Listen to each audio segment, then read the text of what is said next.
Well, guys, I was wandering around an antique store today and thought I'd pick this little guy up. He only cost 15 bucks. And I figured, you know what, for 15 bucks, it's not too bad. It's mostly complete. All it's really missing is the chunk of plastic here and the little trolley pole on the roof. And I think about 2 or 3 of the screws that hold the body to the chassis. This is I believe, 1956 variant with the blue lettering and the two-piece bumpers, which means it's probably the most common one of these that you can find. They're decently common. Now, I've never worked on a post-war Lionel before. I've worked on pre-war Lionel, but I've never worked on a post-war Lionel, so I suppose this is probably the best way to start something this size. So I'll get right into it and start disassembling it and get to cleaning.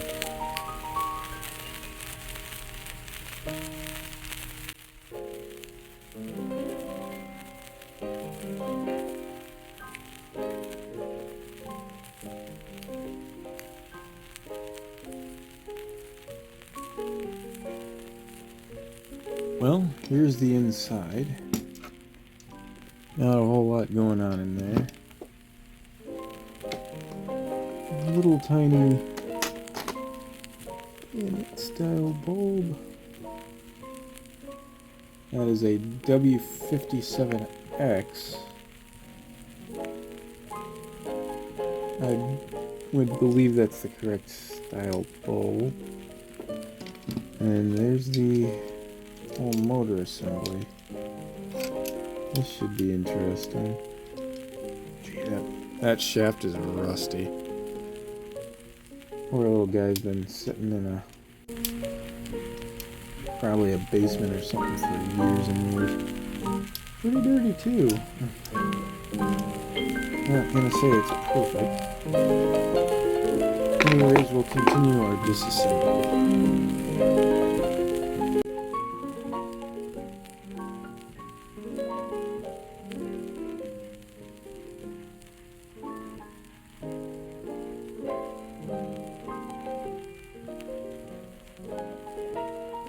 Alrighty. Well, I don't think I've ever seen a armature quite this bad before. How in the world is that thing held in? Anyways, it is quite bad in there. And it's the underside of that can attest. This thing has seen many, many hours of happy playtime, I'm sure. But we're going to be restoring this little guy, so cleaning everything out.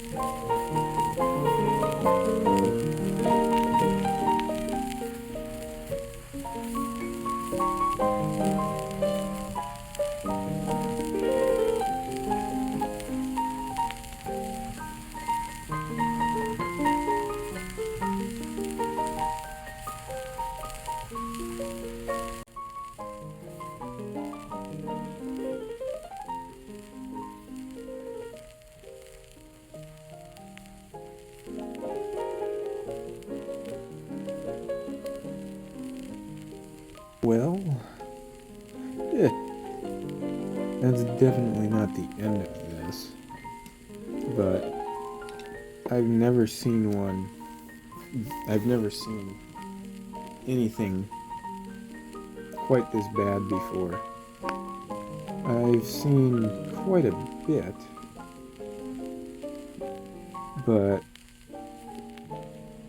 and I've heard quite a bit about these too. But I didn't really expect to see the absolute state of everything in here being just absolutely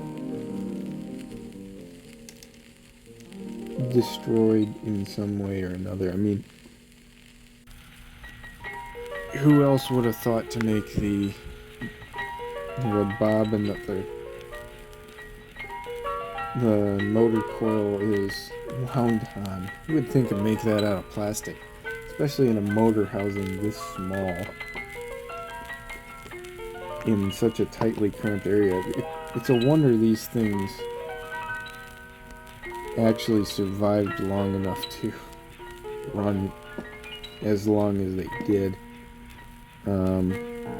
Luckily, this is one of the later versions with the cooling fins cutting the roof, because the early ones didn't. This thing would have gotten hot enough to probably melt the body if it didn't have those little vents in the top.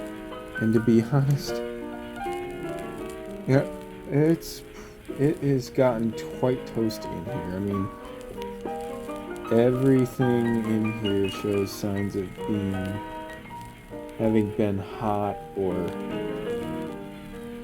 you know, been pretty close to heat. There's not really any piece in here that's just not showing that. I mean, the steel has got some kind of oddball markings in here and stuff. And the other thing is just the amount of oil in it too. Like, it's just packed with oil. Oh, there we go. Motor came out. Great. Clothes look okay though. They're not all burned out, which is great. Man, I see a lot of junk in there. Good grief. I wonder how this thing would have run if I hadn't serviced it. It probably would have. What's odd though is that the rollers on this one look pretty nice. Like, they don't look really worn out. And I wonder if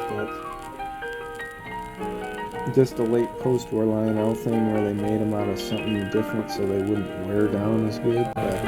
Wear down as bad. But, I mean, they look to be almost brand new. I mean, it could be the same replacement, but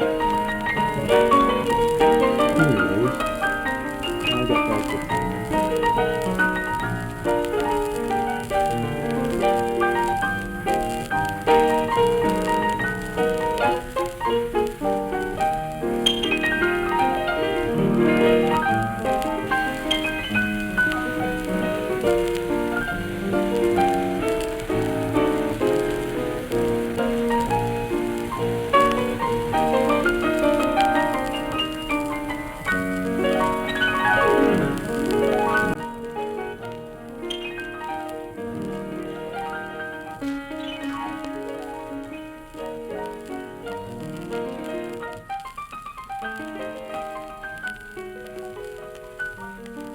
Alright, we're gonna finish cleaning this up, I think.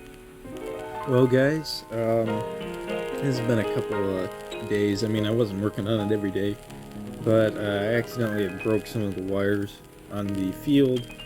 That is the ones leading to the attachment point, so it wasn't like I shorted out the field or anything, but it wasn't like I ruined the field or anything, but I'm pretty happy with where it's at now. Of course, I get it in the wrong direction, but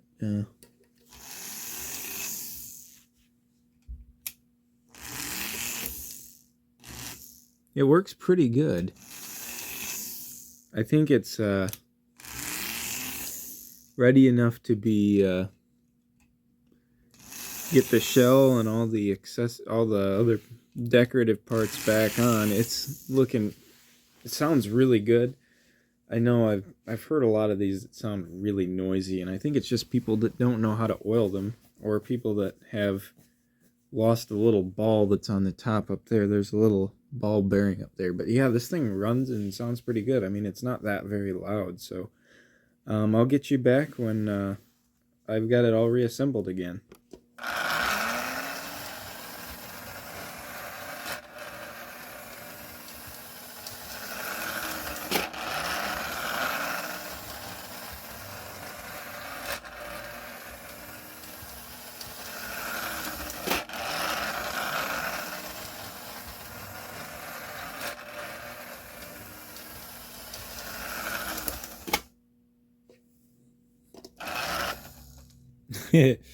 Well, there we go. We've got this thing running pretty well.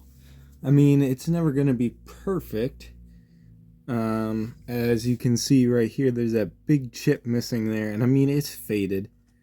you look at it, the camera's probably not showing it too well, but the roof is definitely faded to a kind of a rose kind of pink. It's very faded, and it is rough, and it is the most common variation. But I mean, for $15, how can you kind of go wrong? It was complete for the most part, minus the pole, which I could probably make a piece of wire that's almost identical to that pole. And I mean, for $15, I got the enjoyment of working on one of these, and also just learn a little bit more about these post-war Lionels. This is the first, like I said, I think at the beginning of this is the first post-war locomotive that I've actually worked on as with intent to restore it to working operation. So anyways, that'll just about do it for this video. Thank you all for watching, and have a good day.